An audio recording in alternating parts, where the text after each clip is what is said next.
after lots of collaboration work, we were able to set up a fundraising page, and with lots of advertising on BBC Radio Bristol. And then there was an article that was written in the Bristol Cable. We've actually reached a target so far of about £18,000 that's been raised. And the reasoning behind the fundraising was that people felt that the winter's going to be cold. There's lots of people who, are really struggling at the moment. And as part of our charity, we've been doing an emergency food response, and we felt that energy and, there's so much more expectation now on people to have electric to run homeschooling, to obviously heat your home as well. And then any of the food that we distribute out still needs to be kept refrigerated and frozen and cooked. And all of this is like added electrical and gas costs to people's homes that they really don't have the money for.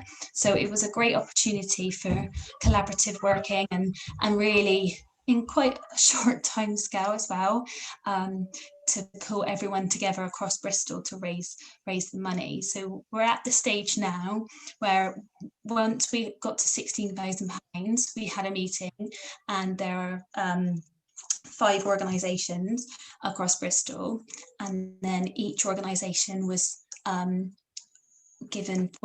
was being distributed £3,200, and then they'll be able to refer that out to the community so that they can access that funding.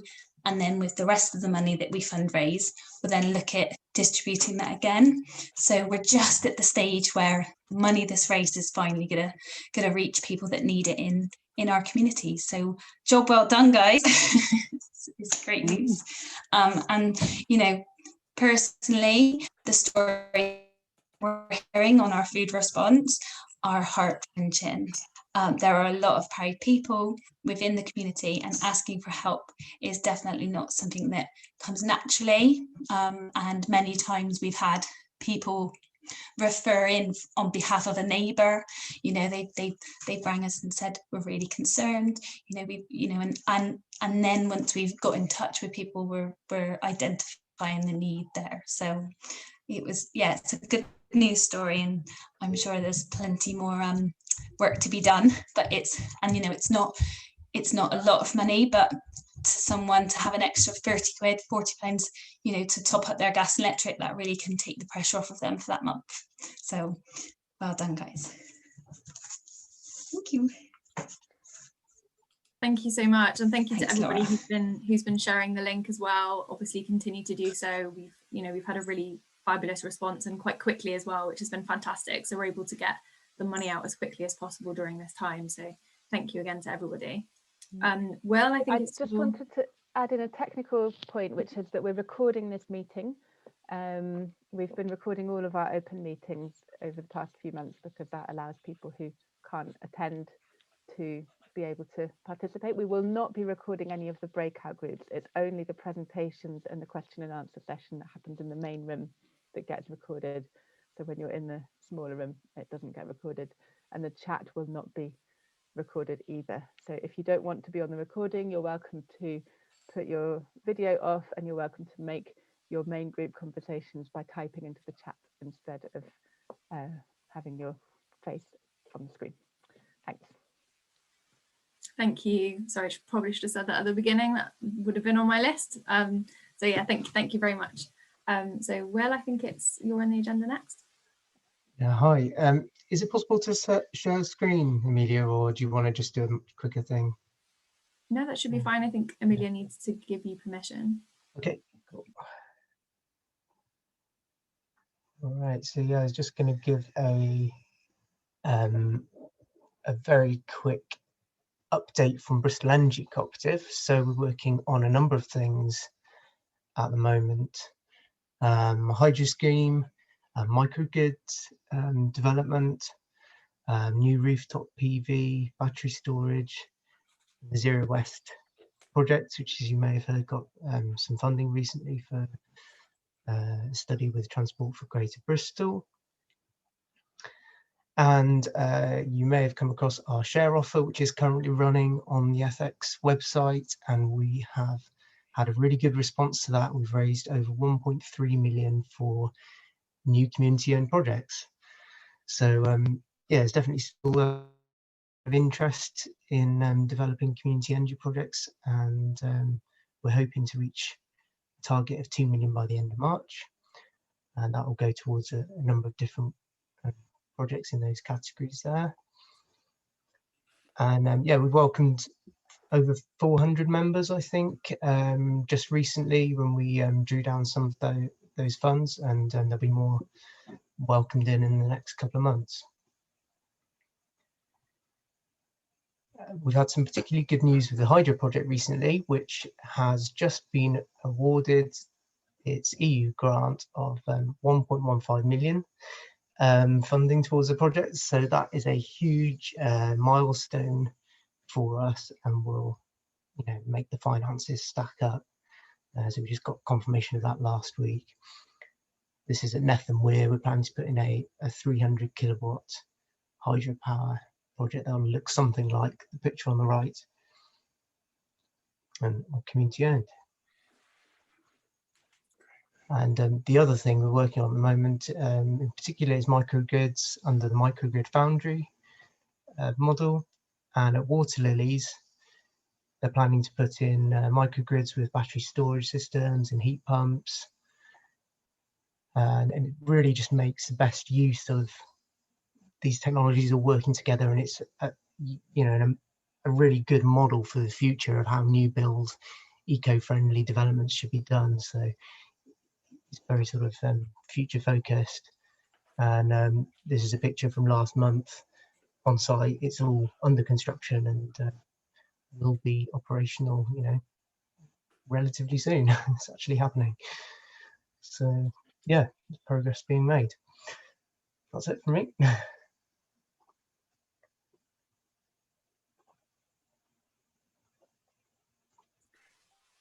Thanks, Will. Fantastic progress. It's really good to see some good news stories right at the beginning of the meeting. We're going to go into our group discussions now. Emilia, did you want to give a bit of an intro to what we're going to be discussing? Yeah, so the theme of this meeting is all about build back better. So how can we build back from COVID in a way that is a new normal that's even more better than what we had before? And that's a campaign which has been going for the past several months at a national level, really thinking about what it would mean to build back better. And we want to explore that with then members in terms of what it means for community energy, for communities in relation to energy and households, and how we try and make sure that we're not in the same situation again where we need to have an emergency fundraise to help people to keep their homes warm, and we have an energy system that is clean and fair and everybody has access to enough warmth. So we're going to give you quite a long time in the breakout rooms. You're going to have half an hour and then come back and talk as a whole group about what you discussed. There is a Google Doc. I'm just going to find the right link, one moment.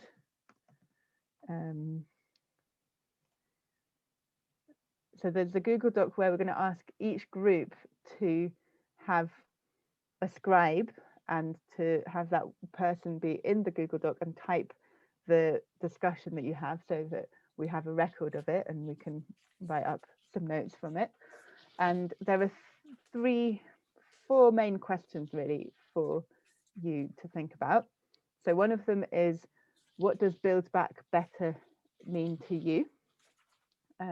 Personally, in your own life, and in relation to community energy or your organisation.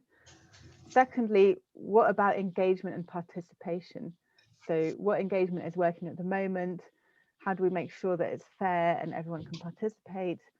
How do we plan for a new horizon and communicate these opportunities so that we can build that better? And particularly to think about digital inclusion in relation to participation, because that's been such a big challenge for us now as we're all communicating digitally, and a lot of people are left out with that. And then yeah, the last bit is really, what does Build Back Better mean for homes and communities in terms of energy efficiency? And that's thinking about community buildings, non-domestic buildings, and also our homes. I will put all of those questions in the chat, don't worry, and they are also in the Google Doc. I will post the link to the Google Doc in a moment in the chat. I'm just going to do that now. So there's the link to the Google Doc. And then the final question is really, what do you need from Bristol Energy Network to make these things actually happen?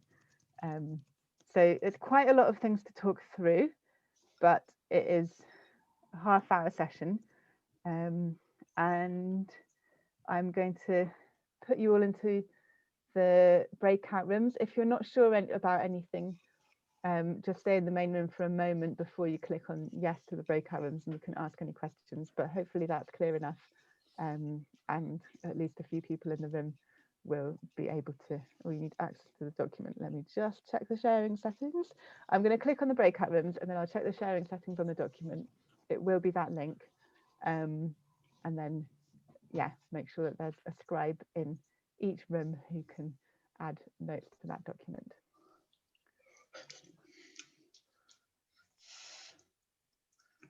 Pandemic. To subscribe, you can simply go to danjgregory.com/pandemic. Sadly, in the world of censorship and suppression of it.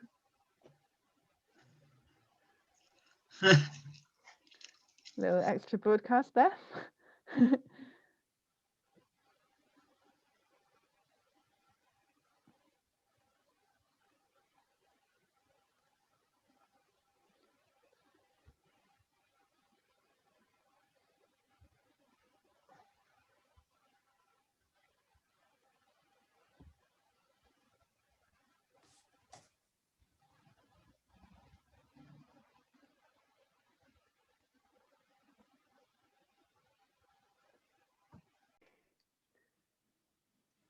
I was looking at the notes. It looks like there was lots of really interesting conversation happening. So yeah, good to see everybody coming back into the main room.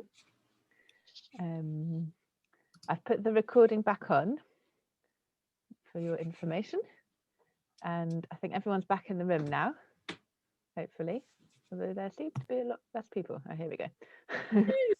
Yeah, Bill Clinton created millions of jobs.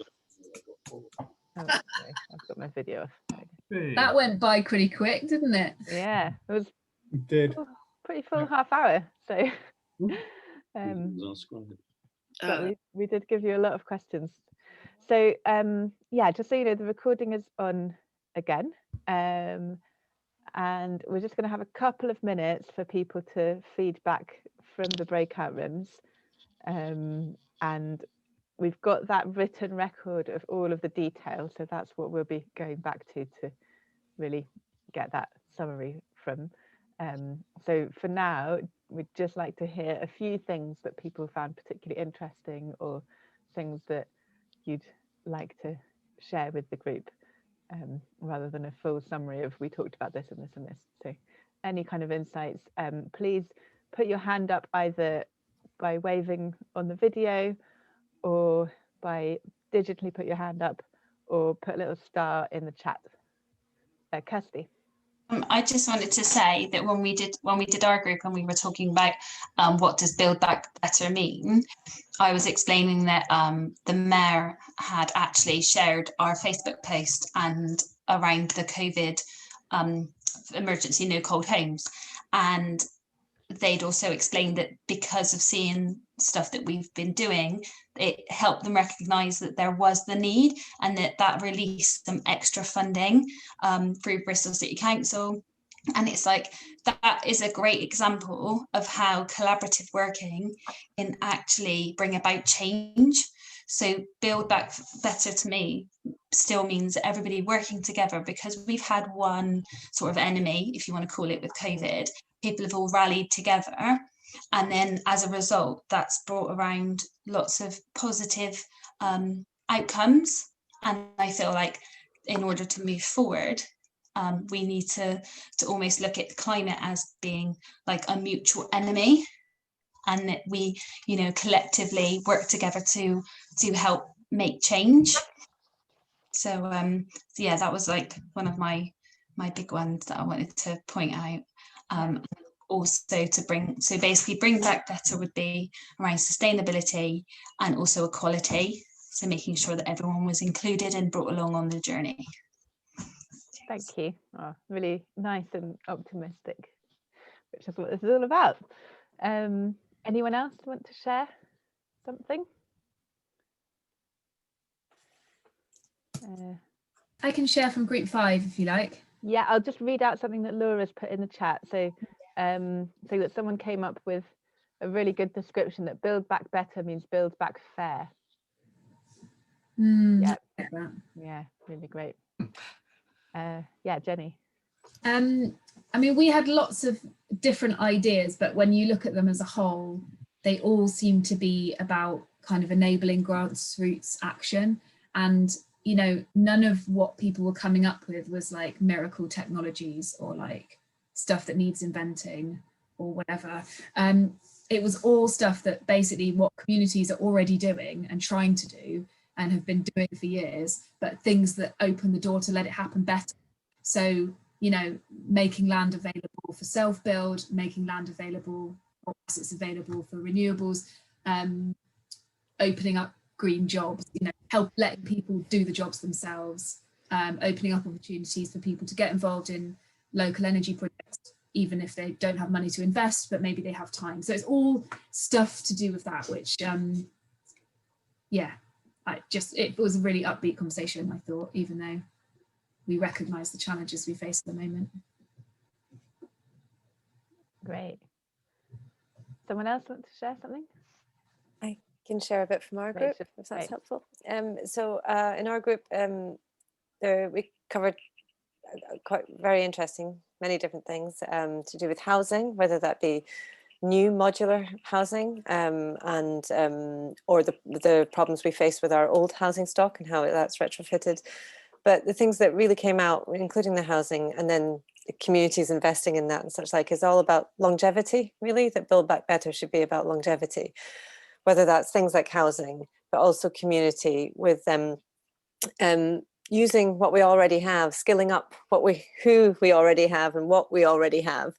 And also in terms of politically, having some longevity so that people can actually see ahead and see a path that we're going in, rather than it being short bursts of changing directions all the time. So. Great. Anyone else want to share an insight or thought that came up in your group that you think people might want to hear? I think, not to be the harbinger of bad news, but despite the really great upbeat conversations, there was also a really good recognition that the concept of building back better can be quite intimidating to community groups, because it seems like this all-encompassing concept of having to be resilient and future-proofing. And even though, you know, there's great opportunity in that, you know, people are still very focused on what's happening now and how we rebuild from the negatives that have happened now. So, you know, trying to maintain that positive attitude will continue, obviously, hopefully, but just a recognition that it will be quite hard for a lot of communities to come together to do that after this pandemic. Thank you. Okay, we could maybe have one more person and then we'll move on to hearing from quite a few different speakers. I can talk about what we spoke about in our group very briefly. Kind of very similar things to Rebecca in the sense of the housing stock being inefficient, in particular landlords, and the fact that the council don't necessarily use the power that they wield with kind of enforcing EPC standards and so forth in rental properties. You know, they could stop giving the license to rent the property out, but they don't actually use it, and sometimes kind of tenants can be a bit apprehensive to kind of go to the council. Some of the other things we're saying is it will probably need quite a fundamental shift in kind of how the whole country operates in a sense. You know, there is change going on in kind of generational change almost, where a lot of people are more interested in climate and they're moving to companies that are selling kind of greener goods. But there still needs to be a lot more done to kind of see large and more widespread changes to the other parts of the economy. Yeah, there are a couple of other points, but they've forgotten them now. Well, we've got everything written down, hopefully. If you haven't put anything that's in that you want to put into the notes, there's still time. But yeah, we've got that written record. Okay, Laura, back to you. Great, thank you. So we're going to have a bit of a break now. So we put 10 minutes in to come back at about 7. Do you want to stay true to that, Amelia? I know that you know the agenda tighter than I do. Yep, I think so. We'll come back at 7, so that's 7 minutes. But that's yeah. So we're going to have a bit of a break, and yeah, we'll see you again at 7 o'clock. Thank you. I will unmute. Shall I just go for it and people can join in as they arrive back from pretending they're not drinking wine around the corner of the screen? Okay, so I've got about 5 minutes to talk to you about the Warm Up Skill Up project that we Natalie short to WUSU, which I think was a working title that has never been worked out of the system, but there we go, so we'll stick with it. So it's a project that's grown out of a cross-partnership work that's been facilitated by Bristol Energy Network. Its aim is to reduce energy wastage from households across Bristol. It involves a lot of input from different organisations like Ambition Lawrence Weston and Heart of BS13, but mostly I'm going to talk about why Rework, which is the organisation I work with, has been willing to put time and effort and manpower into trying to get this project off the ground. So Rework is a charity and a social enterprise. It's based in South Bristol, and we're best known as being an alternative education provider. We work with 25 to 30 young people a year, offering a programme of long-term work experience within green businesses. And this work has grown out of our property management and maintenance services, and we've worked with households to assess the energy efficiencies of their home and help them make improvements. We have 2 members of staff who are energy tracers for the Cheese project, and we've collaborated to raise money to subsidise surveys in low-income households. So the Cheese project's obviously fantastic and a really useful tool. And in the unlikely event that you're not familiar with the project, I'll try and drop a link into the chat. Cheese are really, one thing they're really strong at is checking back with people to see how much or how many improvements the survey has prompted them to make. And what they found is there's a real disparity between the subsidised surveys and the paid for ones. So what Warm Up Skill Up wants to do is to offer to help people to overcome those barriers that cause them to still live in drafty cold homes, even when they've identified what the problems are. So one of my concerns about this project is that it can sound quite paternalistic, you know, about us coming in to tell people. But I think one of the things I've learned that COVID has taught me is, you know, there have been periods in my life when I have been extremely short of money and haven't really thought about how that affected me. But right at the moment, we're all living with a phenomenally high level of stress. And personally, I'm making some very foolish decisions because of it. Like, for instance, being on a Zoom meeting every evening this week, which has left me reading this like a zombie newsreader. Anyway, so when you're living in poverty, you're living with a similar level of stress, but continuously. And we do a lot of consultation within Knoll West about, you know, how we can help people or why they find us useful. And I remember one particular survey came back in Red Borough, which is just somebody written, sometimes people need a helping hand. And I think that's what we're hoping WUSU can be, is like that helping hand to help people's energy efficiency. So what we're hoping to do is set up hubs across Bristol, where local organisations who have already built up the trust within the communities can offer home surveys, they can offer advice, they can offer training for those people who aren't confident enough or don't have the skills and tools to tackle what they find through these surveys. And they can offer low cost or free DIY support within the houses, within the homes, and then sort of low cost financing for larger work. We have ambitions to support the people who get involved and get involved in the training to then become part of the paid workforce that offers the support to the households who can't do the training or the work themselves. So therefore there'll be aspects about increasing employment and increasing community cohesion. I think that the strength of this project is about the partnership between local anchor organisations and then the cross-city expertise. And it's Bristol Energy Network is the bridge that's made these sort of two paradigms talk to each other. I've worked in Norwest for 13 years. Rework has existed for 21 years. We're founding members of the Norwest Alliance. So we have this phenomenally detailed knowledge about what people and other organisations' priorities or ambitions do. And, you know, and that gives you ways of recruiting participants who wouldn't normally deal with these issues. And it's Bristol Energy Network that's helping organise those organisations with the really tight focus to work across the whole city. I don't think I've taken 5 minutes. I rarely do. When I was 12, I had to do a presentation on postcards, and I didn't fill the time, and then I never have ever since, there were once. So anyway, to reiterate and to conclude, so the WUSU project is a project that could help thousands of households to improve the energy efficiency of their home, gain skills, save money, support the community, move into work, and do generally good things. And a couple of the phrases that came out of Breakout Room 5 were about how we enable individuals to tackle their problems and how we help people who don't have an awful lot of cash get involved in these discussions. And I think WUSU can do both of those things given the right funding, which we are hoping by the next meeting we can talk about how we have got some of the right funding. So there. Does anyone have any questions to fill in my 3 more minutes?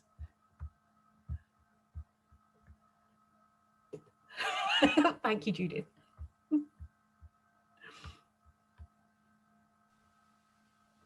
No, I think we're going to hold off. If anybody has any questions, we can have them if we carry on through the speakers. Gather your questions and we will be able to raise them at the end, if that's okay. Thank you very much, Vicky. That was very animated, considering that you claim to be a zombie. You're not at all. So next we're going to be talking about Sonnet, and I think we've got Sabine who's going to be talking. Yes, and I think I'm not going to be as animated. In Berlin it's an hour later, so maybe that's my excuse for it. So I think most of you don't really know me. I'm Sabine, and I work I'm a researcher at the University of Sussex. And Dave has asked me to talk a bit about the Sonnet project in relationship to Buildback Better. And the Sonnet project is a EU-funded research project which looks at social innovations in the energy transition. And Bristol Energy Network and Bristol City Council are actively partners in this project. Mia, if you show the next slide. I thought it might be nice to make that connection, but just really briefly a bit closer if you haven't heard about it. So the Bristol project is really about finding innovative financial models to achieve energy retrofit in community buildings in Bristol, particularly looking at community municipal bonds. And Ben is having a survey out at the moment to get a better understanding how community buildings are used at the moment, and also in terms of energy efficiency. So if you want to support Ben in this endeavor, maybe, and a community building manager or owner, then please make them aware of the survey. Next slide, please. Yeah. So what would be, so I was asked to give my vision of Build Back Better, but I thought it might be nicer to give, so if the project would have a vision of Build Back Better, what would that be?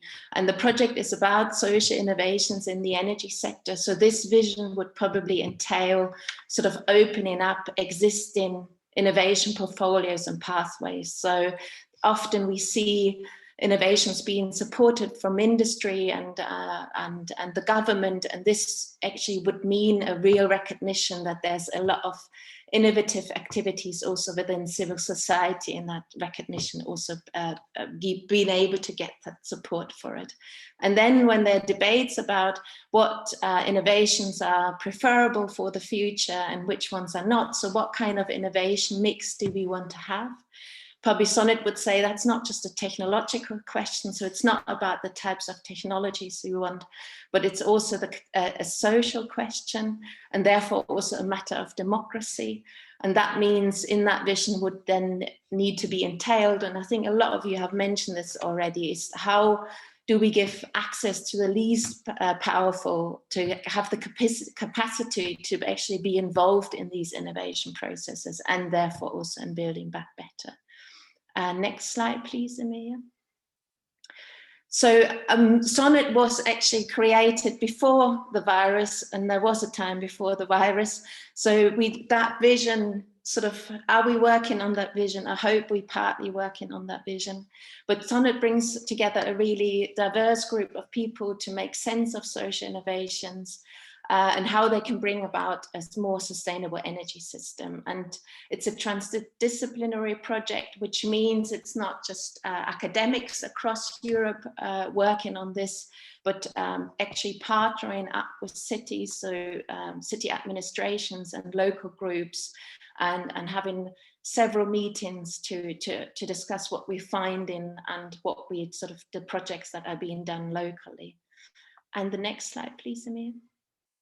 So I thought I'd let you know of some of these activities, so there are these local projects like the Bristol project, but in 5 other European cities, there are other projects. For instance, in Warsaw, they work with people living in social housing and what they could do around energy efficiency, in particular families in fuel poverty. But we're also doing really in-depth studies of social innovation processes. For instance, in the UK, we looked at local electricity exchange and how that developed over the last 5 years. What type of actors were involved, what kind of debates are there, like the local electricity bill, for instance. Also citizen survey, which should be quite interesting. It's a representative survey, so asking actually citizens across different countries in Europe whether they actually would support these social innovations with time and money. So that would be interesting. So is there an appetite in the overall population for this? Yeah, Power Lab sessions. We also have online webinars, and there was one webinar which discussed actually the UK local electricity bill, and it's all on our website if you're interested in looking at it. So there's several other activities, but I thought it's nicer to just give you a bit of an appetite. The next slide, please. So the outcomes, the project is still running for 1.5 years. So I'm not sure if we're thinking about outcomes yet, but it's a research project, so it's about improving the knowledge base around social innovations in the energy sector, and doing that with multiple actors. And then also developing toolkits and training activities for people who are involved in developing these innovations, really.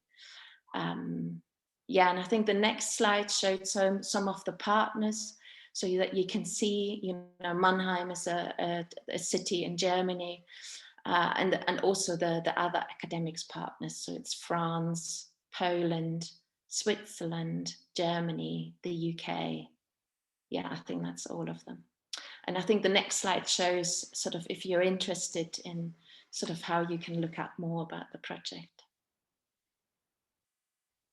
So thank you. I don't know if Dave or Caroline want to add something to this, but.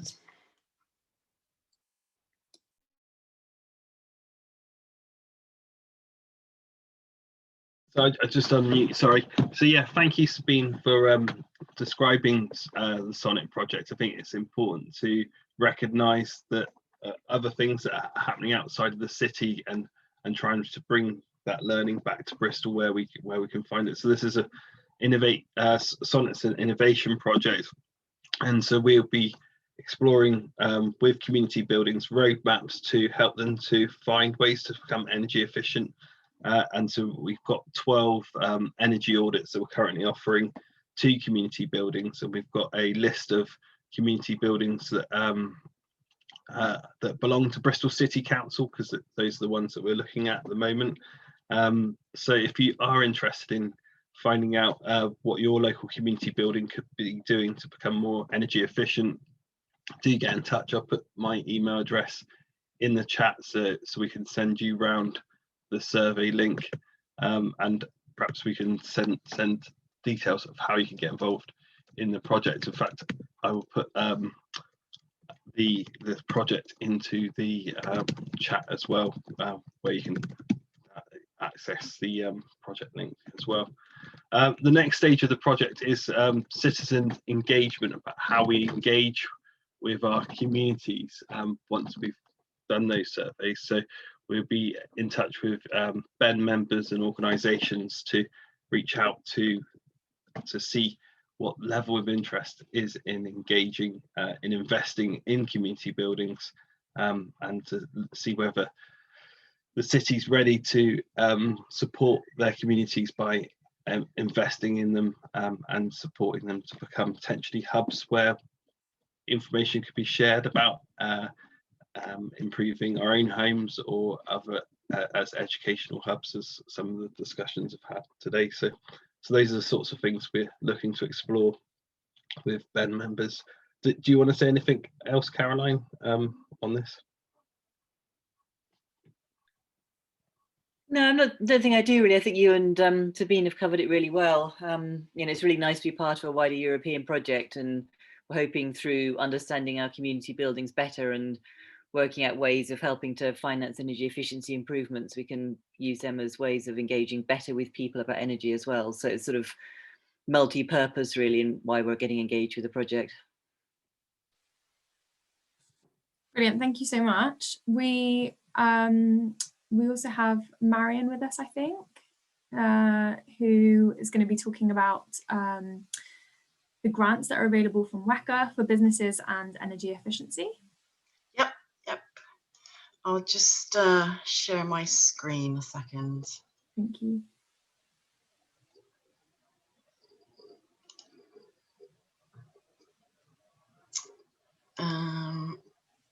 Is that sharing? Can you see presentation? Yeah, great. never really sure. So I'm Marion Britton, Low Carbon Challenge Fund Project Manager for the West of England Combined Authority. For those of you who don't know, WECA has been set up by Bath and North East Somerset Council, Bristol Council and South Gloucestershire Council. We often work across the 4 local authorities, so including North Somerset, and this is an example of one of those projects that is across the 4. So what I really want to focus on today is green business grants, but I want to give you a bit of context of where that sits. So the Low Carbon Challenge Fund is our kind of umbrella term. It's a project that's running until March 23, and we've got these 3 grant streams that sit under it. I'll just see if I can move that there. So Green Business Grants is a £1.7 million pot, and we're hoping to support over 200 small and medium-sized enterprises with energy efficiency grants for buildings or business operations. We've got over £1 million for our local energy scheme, which is slightly larger renewable energy projects. We're really delighted to be funding the wind turbine that's Ambition Lawrence Weston has put forward, which is an absolutely great project. We were also holding on to 500k for the Bristol Energy Cooperative for their hydro scheme. So we're really delighted to hear that they've actually got more money than that from government directly. And what that means is that we can release that money, and we'll be running a second round of our local energy scheme in the spring. So I don't have any more details about it at the moment, but I'm more than happy to come back and talk to you about that when it's launched. And then we've got a 200k grant to Bristol City Council for their pilot Energy Sprong project, which is really testing the Energy Sprong model. And we want to see that really supporting installer capacity building and green skills. So I'm sure this is one audience that I don't really need to explain this to. So our strategic context is the West of England Climate Emergency Action Plan. So WECA, alongside all 4 local authorities, have declared a climate emergency and supporting the region towards net zero by 2030. And this is obviously one of the ways in which we're doing that. It's important to understand where the funding comes from. So it's not just low carbon money, and I'm sure we would all like just low carbon money, but that's a very rare thing. So the context for this funding is really about economic development and also a green recovery from COVID for businesses. So that sets the a lot of the eligibility rules. Before you ask, the European Regional Development Fund is not affected by Brexit, so that is allocated funding to us. The Recovery Fund is based on WECA's recovery plan, so we had a task force last year that was set up to look at recovery and how to build back better, and we fall under that and have been funded through it. So our second round of the Green Business Grants, these are the basics of the offer. So it's a 15k grant per business, and that covers 40 to 80% of eligible costs, and I'll explain that bit in a minute.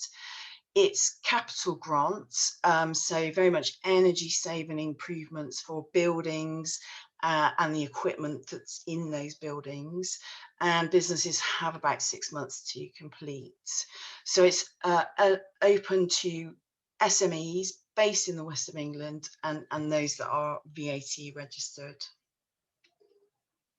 So we've already run one round of Green Business Grants. So this was late 2019. We had 68 expressions of interest.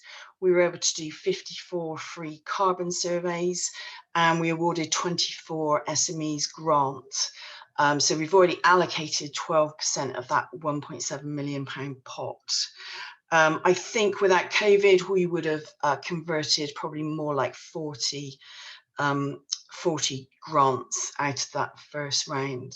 So on average, we've been giving businesses about 8k, although they can bid up to 15k. Their projects are saving them on average £1,700 on their annual energy bill, which is a really great benefit, and saving on average about 8.9 tonnes of carbon.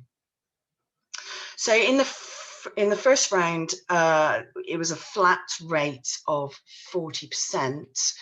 And what we've been able to do with the extra recovery fund money that we've been given is to give a bit of flexibility around that. So if it's a micro or a small business, we're offering 50 or 80% of costs.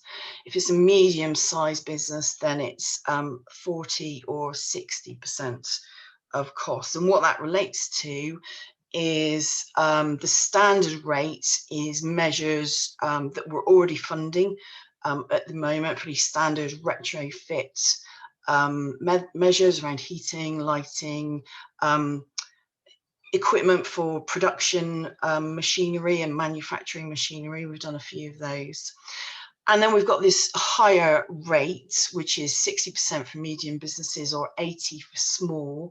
And that's things that we want to be incentivizing, like heat pumps and expensive things like a solid wall insulation.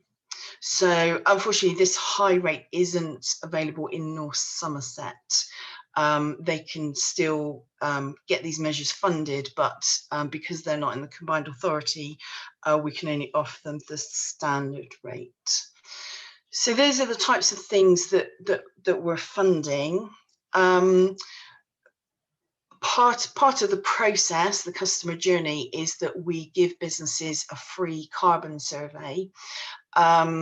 We were doing these on site before COVID, but we worked out a way to do them virtually, and they're just as good as they were before. We're actually going to be able to offer a carbon survey to SMEs right the way through to March 23, and that's whether, irrespective of whether there's a green business grant available.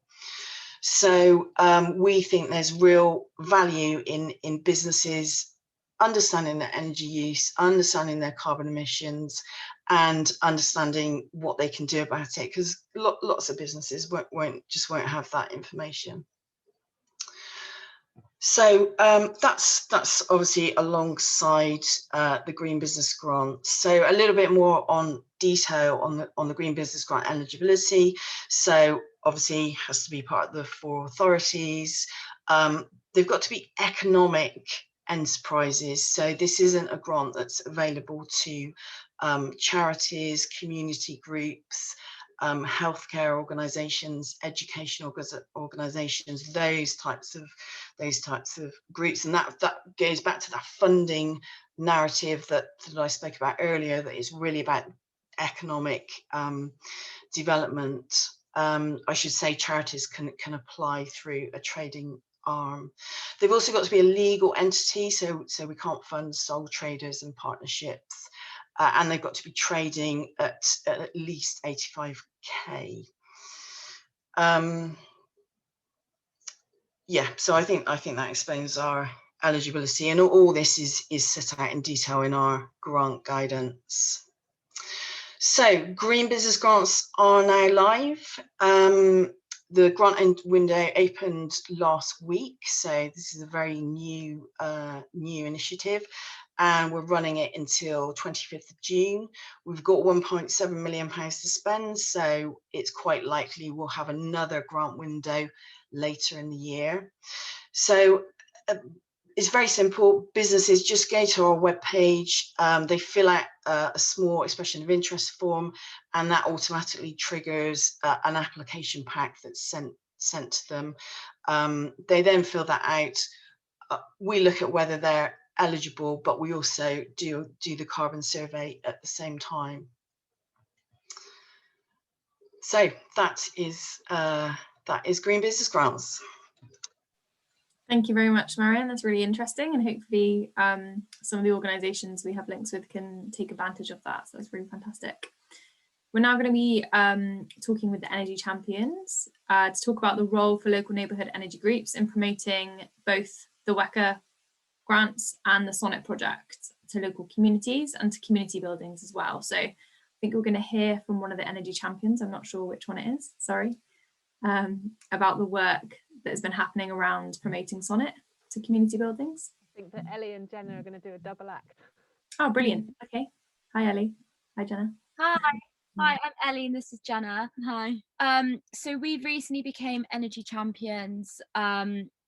We just found out through our uni actually how to do it, and we did the training.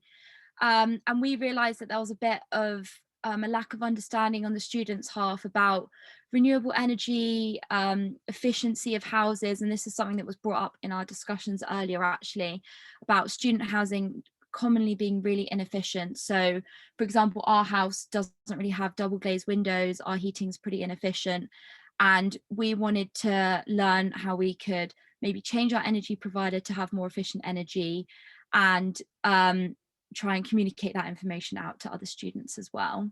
So we basically started off, we created a promotional video, we made a Facebook page.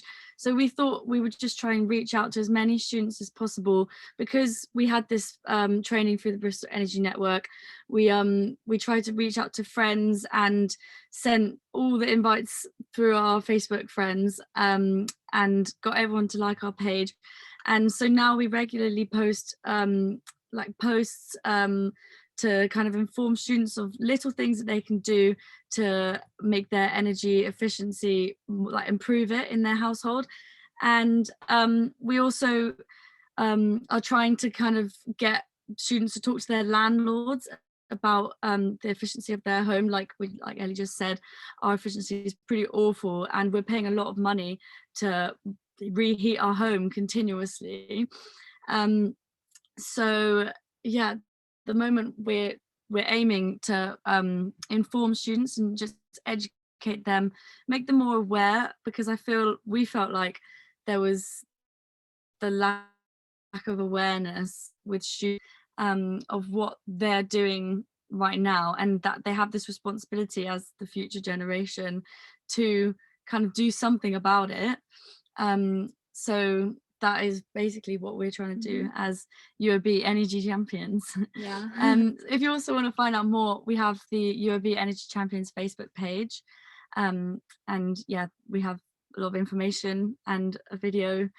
Yeah, and also we you could. I'm ready to play the video for everyone to watch when you're ready. Okay. I mean, if we don't have time, you could just put the link in, but it doesn't. Yeah. But yeah, also we've been working with the uni as well, so we've joined the Sustainability Society and are helping to run a Green Careers Fair. So this aims to get students into sustainability careers, tell them about how they can get in the sustainability sector and what's available to them. And it's for students studying any type of degree. It's not just scientific or environmental studies. It's for people who want to get into finance, into politics, energy, anything. It's all green careers to get them in contacts. Yeah. And yeah, and with the site project, we've also been helping to call up community buildings, email people, but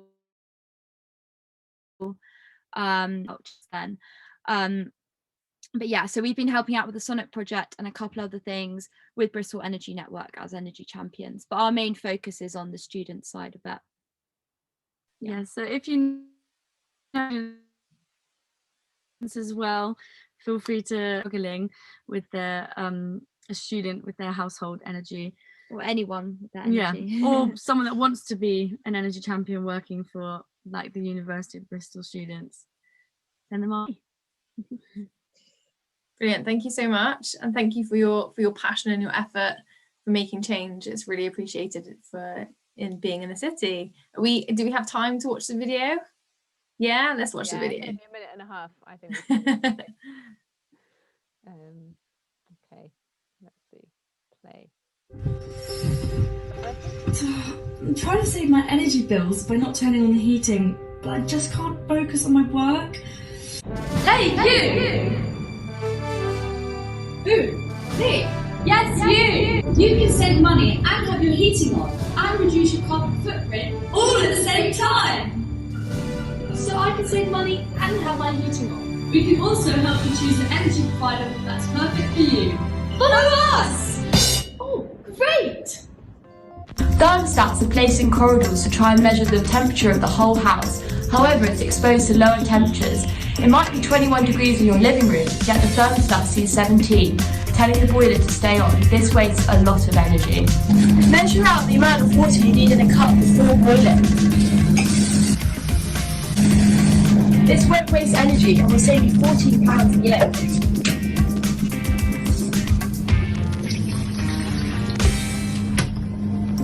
Halving the shower time and reducing the water flow comes to £122 per person and 1.1 tonnes of CO2. So, do you feel like you know how to save money and energy in your own home? Yes, thanks Energy Champions.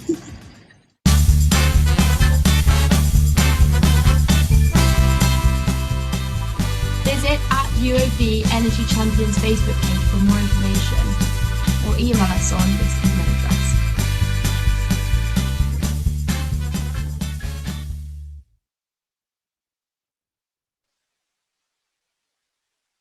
Amazing, that was great, thank you.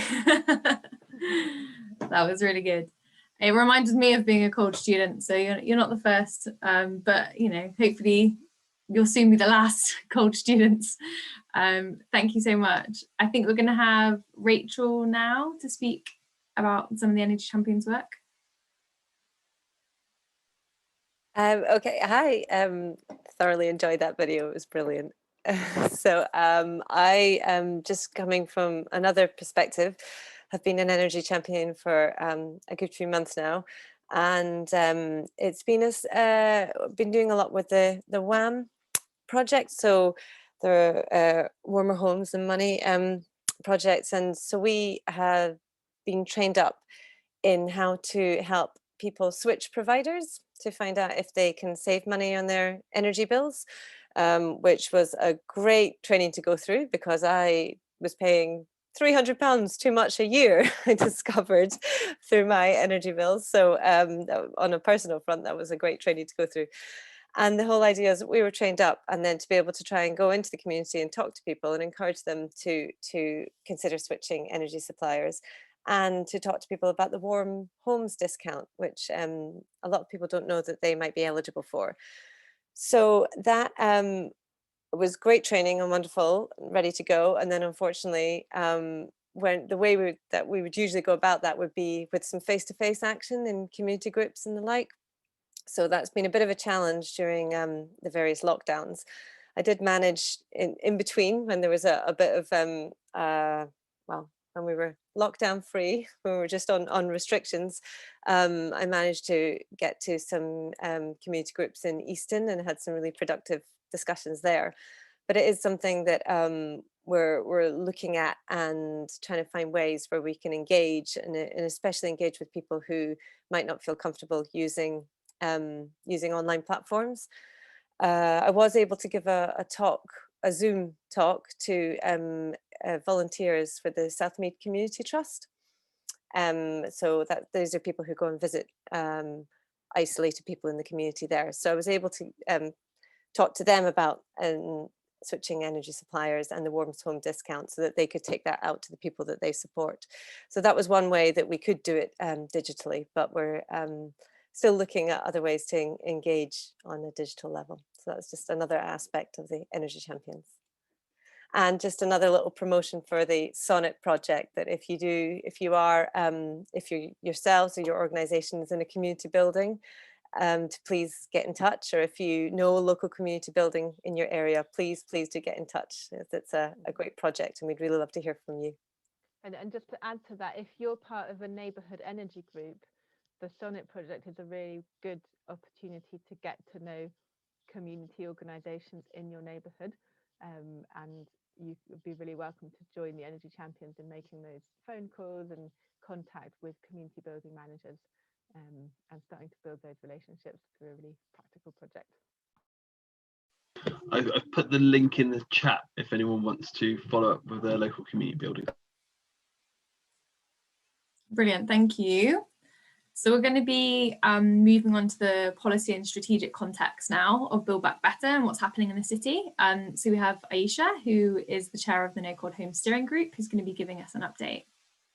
Hi, I'll do a quick introduction. So my name is Aisha. I think I know many people in the room, but my name is Aisha. I work in the energy service at Bristol City Council, and I work in the domestic team. So we provide or install a range of energy efficiency measures across the city. And additionally, as Laura mentioned, I facilitate the No Cold Home Steering Group, which is effectively a collection or a collective of organizations across the city that are committed to tackling fuel poverty. So some of the members include Ben, Bristol Energy Network, CSE, the North Bristol NHS Trust, Acorn. There's just a range of organizations, and I think it's just been a really good forum to share and kind of in the theme of building back better, build a collaborative approach to kind of how we're tackling the issue of fuel poverty in the city. And I guess over the last year and a half-ish, maybe a bit longer, the No Cold Homes Group has been working with organizations across the city to put together Bristol's fuel poverty action plan. Essentially, it's, I guess, a strategic plan, roadmap as to how we're supporting those of fuel poverty, utilizing the one city approach. So essentially, it will be governed by the Health and Wellbeing Board, which is a statutory board within the council, but also obtaining endorsement from the Environmental Sustainability Board and the Bristol Homes and Community Board. But I guess to kind of reinforce that nature of collaborative work that's going on with the city, I think Laura did mention that the council is working to put together a collaboration or partnership agreement with Bristol Energy Network. And I think, I'm not going to speak for everyone within the council, but I think Ben and the council have very similar ambitions in terms of sort of tackling fuel poverty, improving energy efficiency, and supporting local renewable projects. And I think that the partnership is really just trying to formalize that work that's happening across the city and that partnership that already exists, as well as making opportunities to explore and develop projects with Ben and its members, and really just trying to sort of harness on this collaborative approach. I think that's really been seen throughout a lot of last year. I think that's, I hope that was, I don't know if that was 5 minutes, it was probably way less. I speak really fast. But yeah, I think there's time for questions at the end. If you do have any questions, please do let me know. Brilliant, thank you so much. So next we have Jenny to talk about the Centre for Sustainable Energy's WAM project. Great, thanks Laura. I am just going to share my screen and see if I can just show you some very quick slides. And the slides are not like going along fully with everything I'm saying, they're just kind of some illustration of what I'm talking about. So if somebody would be able to let me know when you can see. Yep. Great, okay. I'm just going to try and show.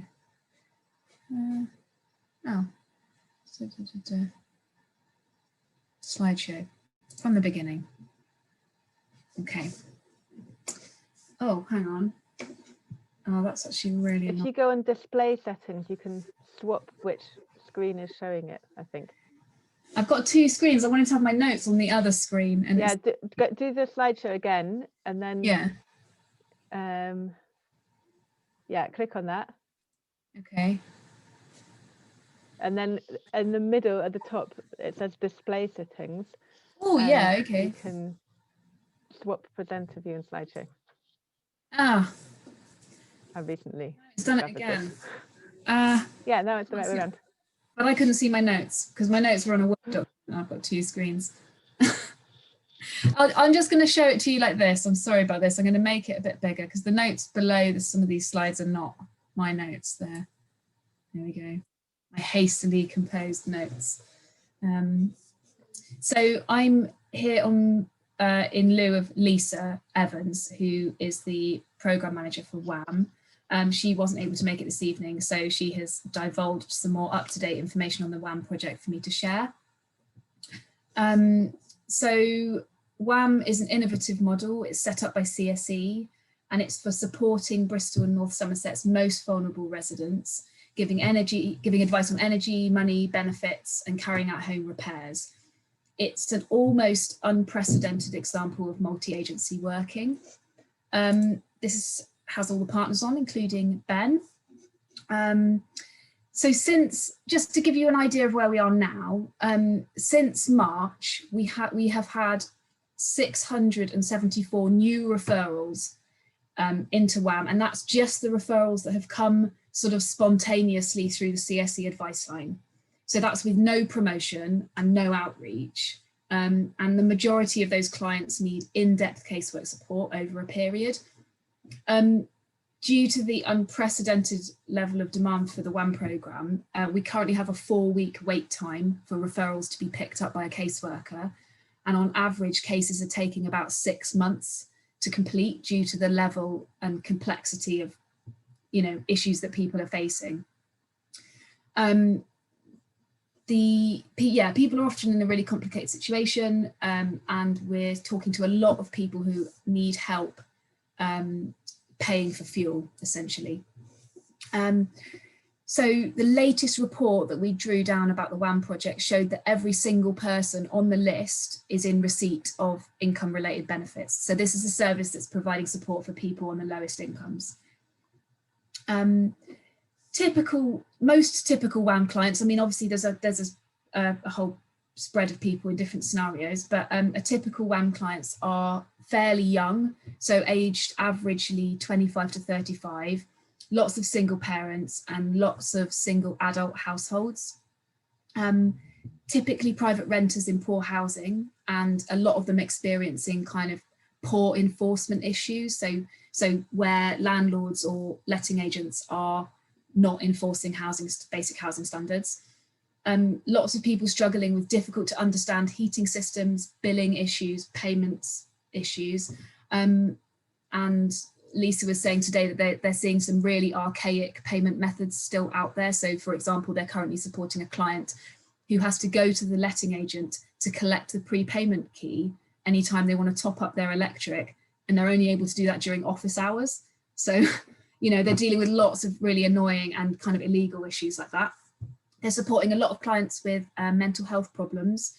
And they're also supporting a lot of clients who are very reluctant to complain to landlords about issues because essentially there's a massive deficit in housing availability. So they just don't want to get their tenancies terminated. So I was asked to just talk briefly about the future of CSE's work on fuel poverty and the future of the WAM project, as well as the support we offer. So obviously at a headline, I don't want to preach to the choir, but fuel poverty is predominantly about poverty. Getting out of fuel poverty is more difficult than it has ever been. So in the past, we used to say that if you help somebody with insulation, LEDs, switching supplier, doing a bit of draft proofing, that you could effectively bring a household out of fuel poverty. Nowadays, there's many more issues involved, and it's just a lot trickier. Typically, you know, financial issues, mental health, digital exclusion is a really big one, as lots of things like benefits become only accessible if you go online, then, you know, that becomes much more difficult for people to sort out. We support lots of households with disabilities, and they are more likely to be in fuel poverty. They're more likely to be on a low income, so it kind of stands to reason in that sense. And also people we support with disabilities sometimes need more heating during the day, and obviously cuts to support for people with disabilities over the years has made circumstances more difficult, and people are finding it harder to access other support. So it all seems a bit bleak, but looking to the future, obviously there are things that we can do to help, and there are some good things on the horizon. I know it's had terrible press, but the Green Homes Grant and particularly the LADS scheme has provided help to fuel poor households to improve the energy efficiency of their properties. And we're looking forward to April, when there will be more money in the pot. And this is for grants that will fully fund measures, not the subsidised vouchers for able to pay households. And when COVID is over, we'd really like to be able to do some longer term training and workshops to help people take control of energy efficiency themselves. And obviously we'd like to work with Ben to deliver that. So things like draft proofing workshops or giving out resources, that kind of thing would be great. However, I feel the need to caveat that we do recognise that people just not having enough income is the main issue here. And, you know, I don't want to sort of suggest that like everyone just needs educating and that somehow they would be able to manage better, because I think we all know that that's actually not the case, and that people, you know, there's only so many ways you can kind of carve up 30 quid sort of thing to make your life comfortable. So, you know, for as long as people are struggling with their income, and that's obviously a national issue, we are going to be supporting people on an individual basis with individual issues as much as we can. In terms of the future of WAM, it's currently funded through two main sources, one of which comes to an end at the end of June and another one at the end of August. So we're doing our best to extend these, but also to look for alternative sources of funding. As a programme, you know, it's so fantastic, and we've had so much kind of support and acclaim from people in the city and beyond the city, and lots of people from outside wanting to kind of find out how, you know, the project was developed and, you know, what the kind of key success factors have been. So we really hope that we can keep it going, and it, you know, with our model where, you know, working with caseworkers, a sort of single point of contact for clients, and coordinating through a whole series of amazing partners. I think that's probably as much as I should say for now, but thanks very much. And if you want to refer clients, then here's the details. I'll put it in the chat. Thanks, Jen. Thank you so much.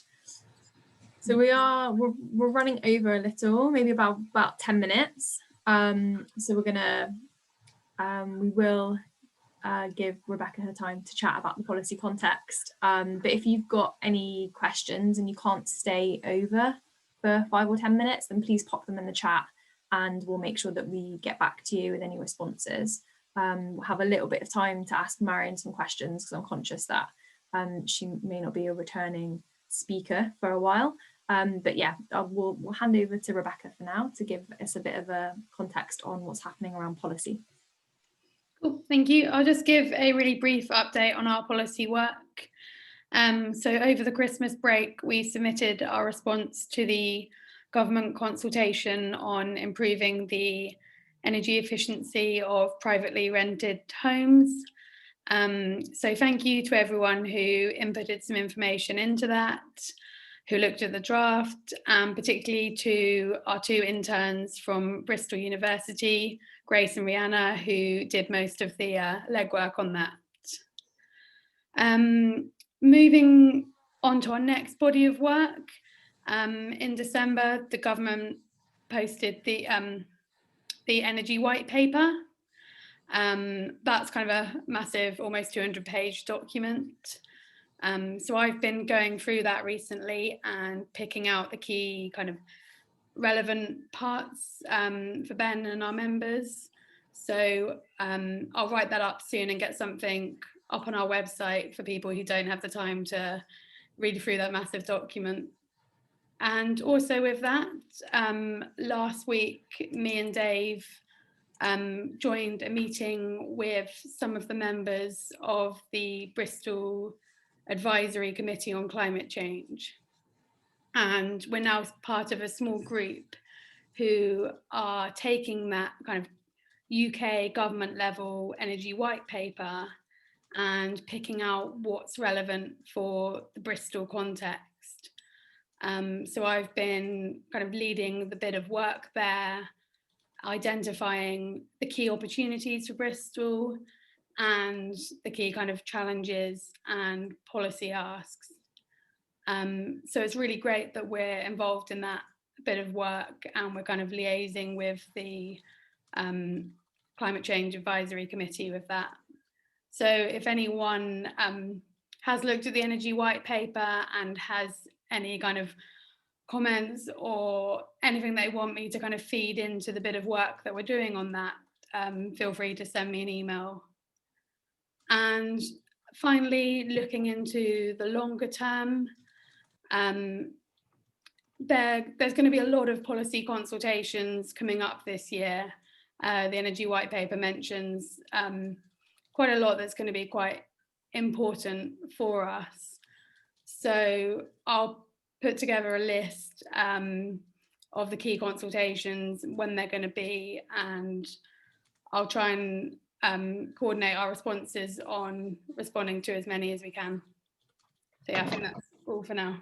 Yeah, just to reiterate what Rebecca said about the energy white paper, it's looking at it from a so the government's written a national one, and I guess what we're looking at it from a local point of view. What could that really mean from a local position? So yeah, do get in touch with Rebecca or myself, and we definitely want to input your views on that and how we can localize that, and how we can work with community energy to create policies that will support that.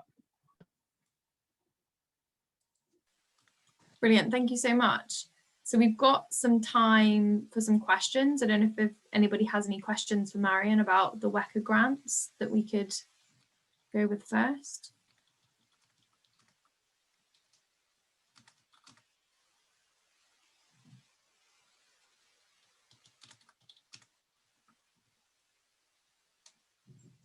So there's a question from Adrian around, is there an opportunity to help with the WECA grants? Can you clarify what you mean by help? I don't know. To be honest, I just want to know if there's any opportunity for like volunteers or that to kind of assist, or can Bristol Energy Network help in some way with kind of getting some of those funding to small companies in Bristol? Definitely, if you've got, if any organisations have got mailing lists that would reach businesses we've got some marketing resources available, so it'd be great if you can spread the message about the grants. Okay, awesome, thank you. The slideshow was really clear with regards to if you were eligible for funding. Would you be able to send an email out with that so that I can pass that on? Because I've got the link, but I just think it was really clear in the slideshow. Yeah, sure.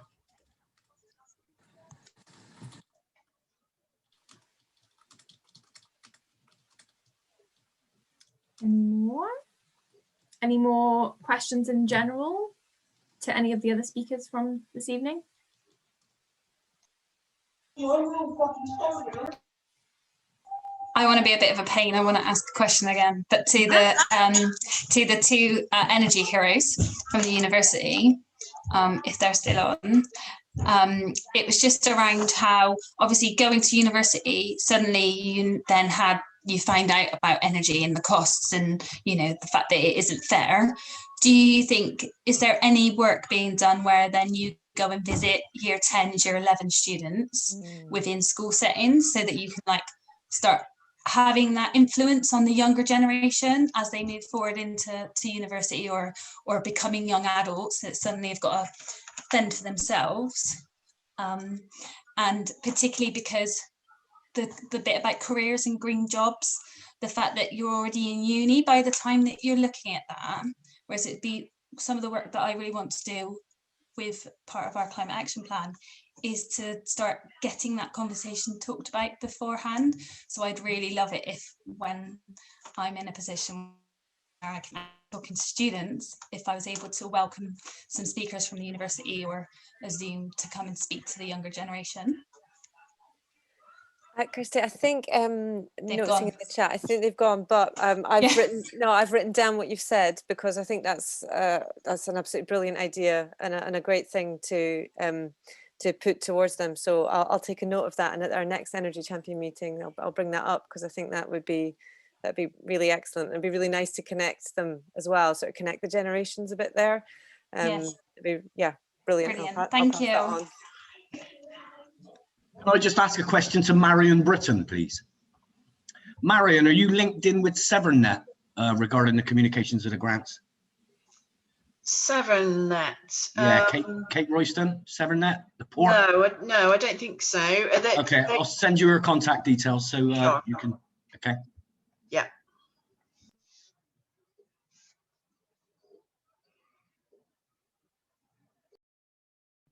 I guess the question I would have is to Marion, perhaps, is the how build back better, how can community energy sort of and the energy white paper, how can we interpret that and work with WECA so that more community energy projects can sort of come forward? So obviously we're obviously working with you already, but just to sort of like for the audience, I guess, just to hear about plans that might be there.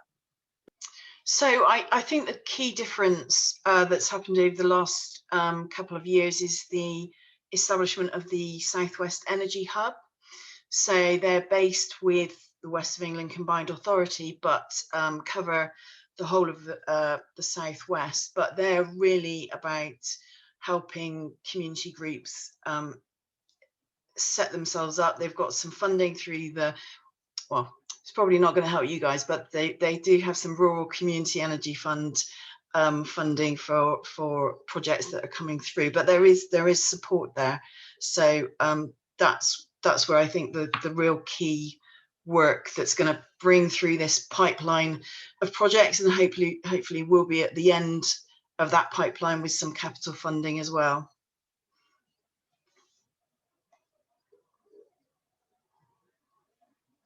So yeah, that's brilliant. And one of the things that Marion's interested in doing is supporting Ambition Lawrence Weston's Energy Learning Zone and creating connections, because Ambition Lawrence Weston, which one of the projects I'm working with on wind turbine, has got planning permission for Energy Learning Zone. So it's about how we might create links with projects that Marion's working with to build on some of the things that were just raised just a moment ago about education and connecting education to communities.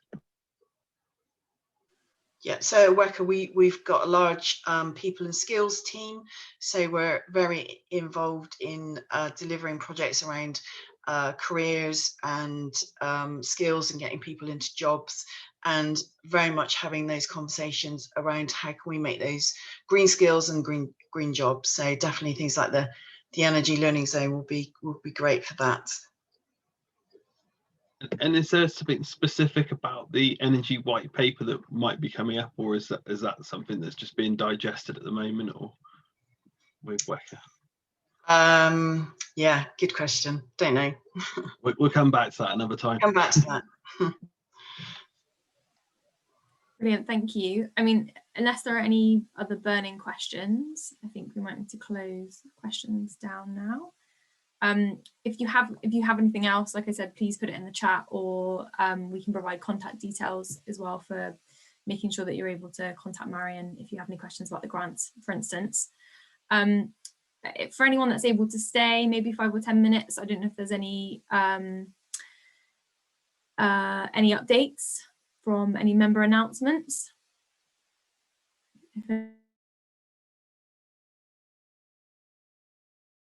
Oh, I muted myself. If anybody would like to volunteer anything from members, please provide an update. I guess I'd just like to ask for people to continue sharing the crowdfund if they can. That's my personal ask, and just to encourage businesses that might want to that aren't being affected by COVID. I know that's impossible, every business is, but the ones that feel able to support and with corporate sponsorship, that's something that could be a good thing to support that. Yes, definitely. Someone's asked if we can email the chat around so we can get the links. I think we said at the beginning that we wouldn't share the chat, but we can extract the links, I think, Amelia, can't we, and contact everybody that registered through Eventbrite, so we can make sure that we can share that.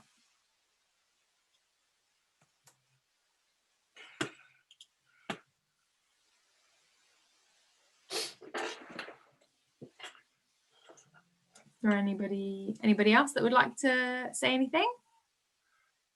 Yeah, I could say something. Yeah, go for it.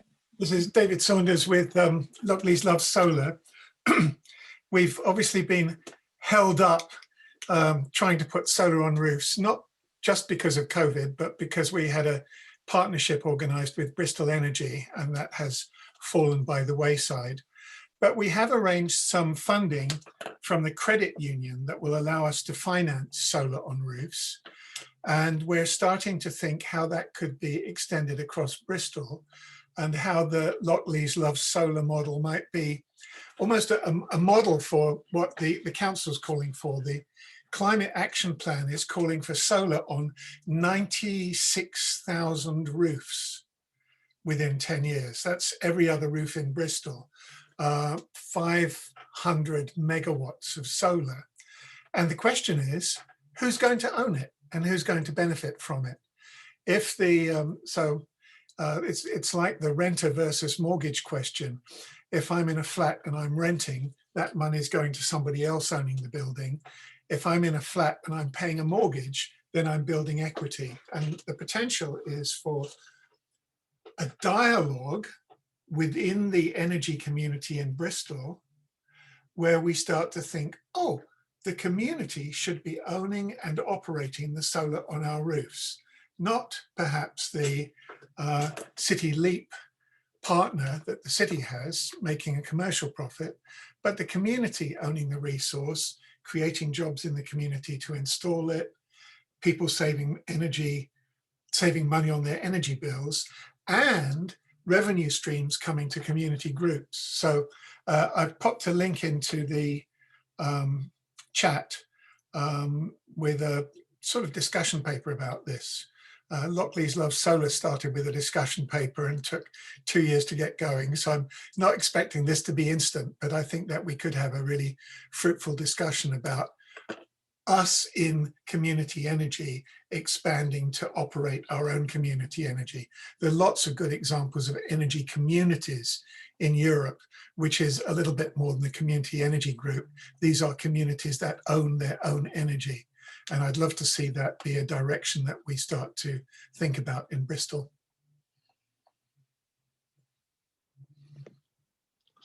I've got one update because it's not been mentioned, which is the Future Proof have got heavily discounted courses at the moment. So do have a look at Future Proof, and perhaps I'll put that in the link. And we hope to announce some stuff on our warm-up skill up project, working with CSE hopefully as well on that. So that's all for the next time, but I'll try and find the Future Proof link now and put it in the chat. Oh, thanks, Dave. Much appreciated.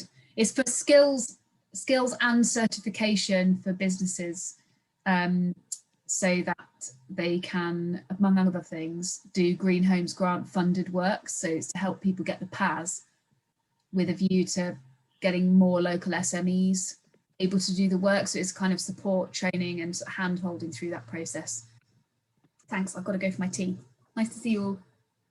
Thank you. I think on that note, it's a good chance to say thank you so much for all of the speakers, so everybody that was able to attend today, and those of you who hang on for an extra 6 minutes, thank you very much. But yeah, we hope to see everyone again. It's been a really positive meeting, so we're really glad to hear that everyone's able to make some really great progress, and thank you all for your support on the fundraising effort. And just to mention again, if anyone is able to share that around, please do. And yeah, stay safe and hopefully see you all again soon. Bye.